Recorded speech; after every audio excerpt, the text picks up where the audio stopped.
Welcome to Unleash Your Inner Goldilocks, how to get it just right. Thank you so much for joining us for another exciting conversation with an international guest. Today, we're going to be talking about the importance of getting education just right. The psychological development and the framework for a person's life is set when we are children. By the time we are 5, so much of who we are going to grow up to be is set. And then our elementary education shapes it and sets the stage for the adult we are going to become. Obviously, as humans, we can change and transform, but certain things get hardwired. So elementary education is so important in every person's life. And you may ask, Dr. Cass, what's that got to do with the Goldilocks program? Remember, the Goldilocks community is about getting things just right. How do we show up in a way that we're not too hot, not too cold?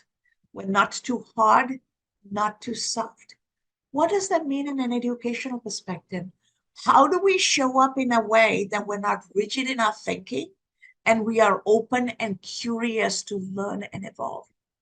Education is a process of inquiry. And Robin, who is our community member and who's here to support every person we are featuring, she would always say, education is appreciative inquiry, right? We appreciate the person, their perspective, and we inquire and we figure out where we go from here and find common ground. Because from that common ground is where we can drive impact. And we are teaching young children to get perspective and come from that perspective taking to impact life. Research shows that we can all influence only 3 levels from where we are. So if I've staked out a position from my perspective and I'm rigid and I don't want to see other people's perspective, and that is on the right side of the spectrum, then I can only influence 3 levels of people towards the center. If I'm on the other extreme in perspective, I can only influence 3 levels towards the center. But imagine over time, I take perspective. My education has taught me how to take perspective and how to be inclusive in my way of engaging in society.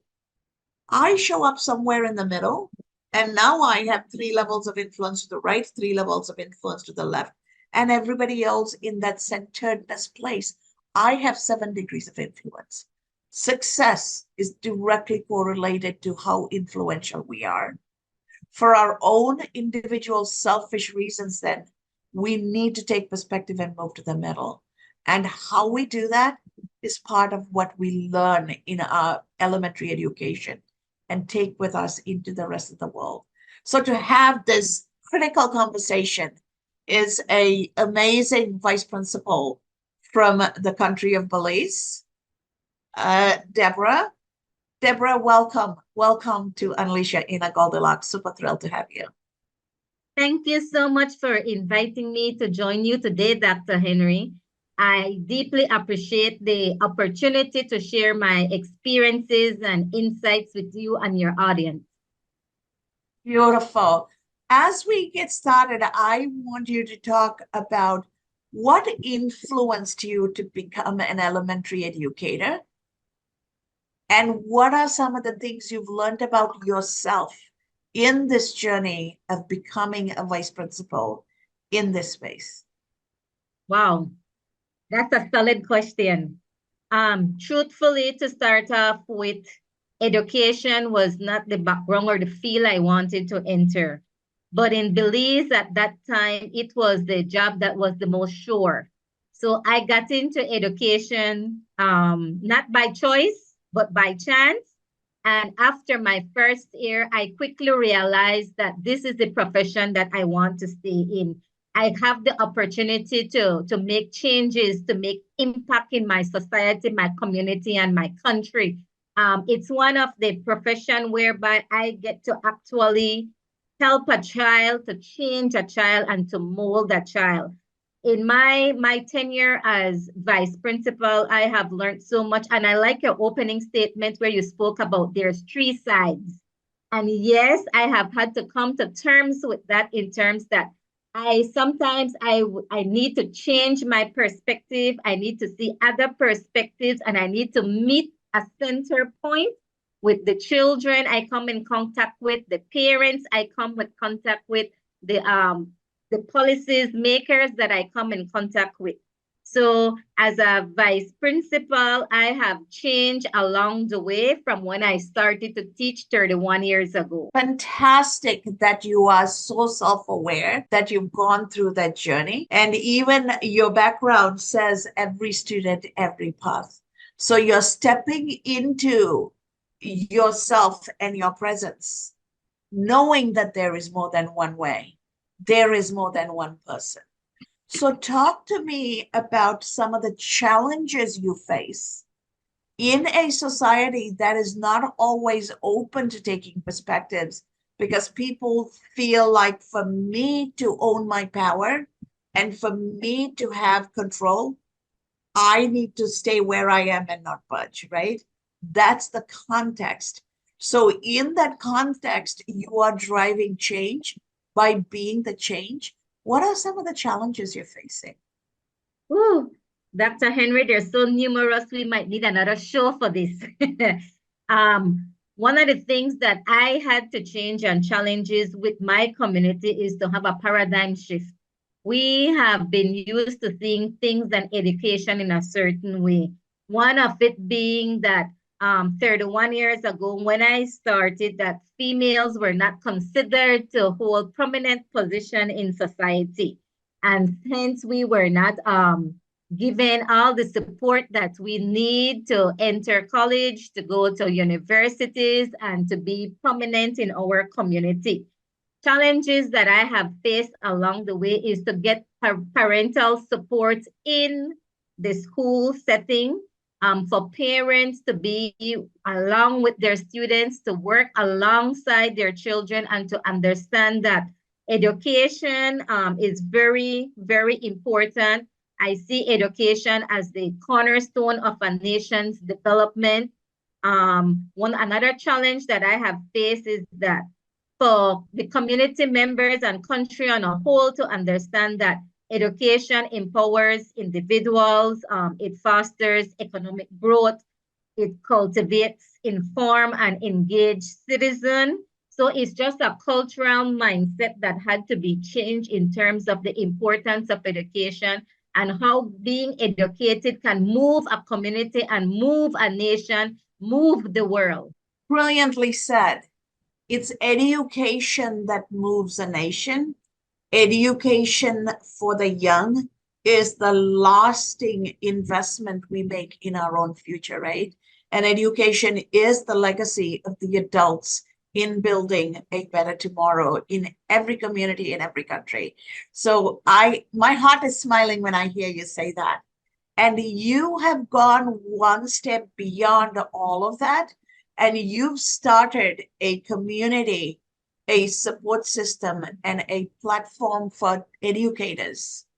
Talk to us about EduBalance, why you are doing this, and how many different ways you are driving change in a supportive way in the community. I want to piggyback on what you said first about investing in education, because I do believe that by investing in education, countries can unlock their full potential. As educational citizens, we could contribute to innovation, productivity, and social cohesion.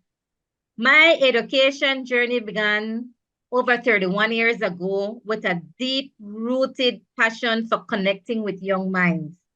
I've always believed that education is not just about academic learning, it is about nurturing hearts and minds simultaneously. In my classroom, I have strived to create a nurturing environment where students can feel valued and understood. Over time, I realized that to be effective in the classroom, educators must also prioritize their own well-being. Dr. Henry, teaching can be emotionally demanding. And as educators, we must be emotionally well ourselves to best serve our students. This realization was particularly underscored by a profound personal experience. A few years ago, a few months ago, I reached a critical turning point when the demands of my role as educator began to take a toll on my health. I was pushing myself beyond my limits, neglecting my own well being in the pursuit of ensuring that every child in my care gets to learn. Unfortunately, this relentless dedication led to serious health scare. This wake up call was a pivotal moment for me in my life. It made me realize the urgent need to prioritize self care. Hence came about the creation of EduBalance. And EduBalance is more than just a support group. It's a community where educators can come together to share experiences, to seek guidance, and to prioritize self care. By focusing on teachers' emotional well being, we are ultimately enhancing the learning experience of our students. So, EduBalance came about as a personal quest for me. It came about as supporting educators, both their well being and best practices at the same time. That is fantastic. All innovation happens because we found ourselves in a place where we realized we need to change. And I am thrilled to see what you're doing across Belize. And we in Belize need it. As a fellow educator, I truly resonate with what you are talking about. Being an educator is very much like being a mother. And those of us who are caregiving women, right, raising children, taking care of others, and educating, now we have both our professional and our personal roles in that caregiving space selflessly. And how do we hold space for us? And I'm glad you're asking that question. Ultimately, it is exactly like being in a plane and the oxygen mask falls down. We can't run around putting everybody else's mask. We need to put our mask first. Then we can turn around and help each other. And that is exactly the path you are taking. And I am super thrilled for what you're doing and for the collaboration that you and I have coming up and building towards something even stronger and more expansive. What is your vision for this EduBalance community, a community of both men and women? And how do you see this community transforming to shape the future of the young minds the educators are shaping? For me, EduBalance is a safe space. It is a community where teachers get to come together to communicate, to collaborate so as to thrive. As you mentioned earlier, that yes, we need to put on our mask before we can put on others. We need to make sure that our cup is filled, our cup is not overflowing. It is a community whereby we are aligned in thinking, aligned in what we want, which is the main goal is to make sure that every child gets the best education in Belize. However, if we ourselves are not at a point whereby we are emotionally well, where we're mentally well, then how can we pass that on to our students? If we go into a classroom that we don't want to be there, then there is no way that we're going to do our very best. So my goal, my mission, our goal for EduBalance is one, first to support educators, and you said both male and female, all educators, to support parents, to support students as well.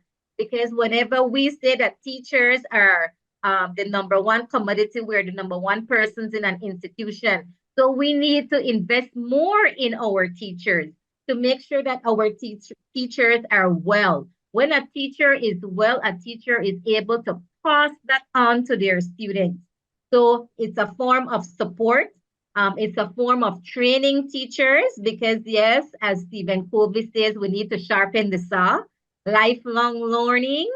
So it's a form of training teachers in best practices to make sure that when they get into the classroom, that they're able to cater to every child in the classroom, because every child can learn not the same day and not the same way. But we need to have the abilities, we need to have the structures in place to make sure that this is happening in all classrooms. What a fantastic perspective. This is what we need, and this is what every community needs when we think of education. So, Deborah, what is the best way for people to get to know you, connect with you? If they're in Belize, connect with EduBalance. If they're outside of Belize, engage with you and maybe even contribute towards EduBalance. I created a Facebook page last year, November 1st to be precise. It's EduBalance, so they can go on Facebook, connect with me, EduBalance. One of the other best ways is through my email. It is edubalance.team@gmail.com. Those two ways, I would say I would prioritize the email, because I'm not always on Facebook, but I am constantly checking my email. And investing, I just want to say, sorry, that investing in EduBalance, investing in a teacher, the ripple effects goes beyond. Absolutely, because every teacher touches at least 50 to 100 students every year, right? And imagine in a lifetime how many lives they get to influence. And that is such an important reminder for all of us. Let me open this up for a conversation with our live audience. I am sure folks have questions for you. Yeah, absolutely. What a fabulous presentation. I'm so excited about what you're doing. I'm obviously very passionate about education, especially education for children. And I recently read an article in the US where school attendance since COVID, well, obviously during COVID, it plummeted, but even coming back live, that the attendance is still very low.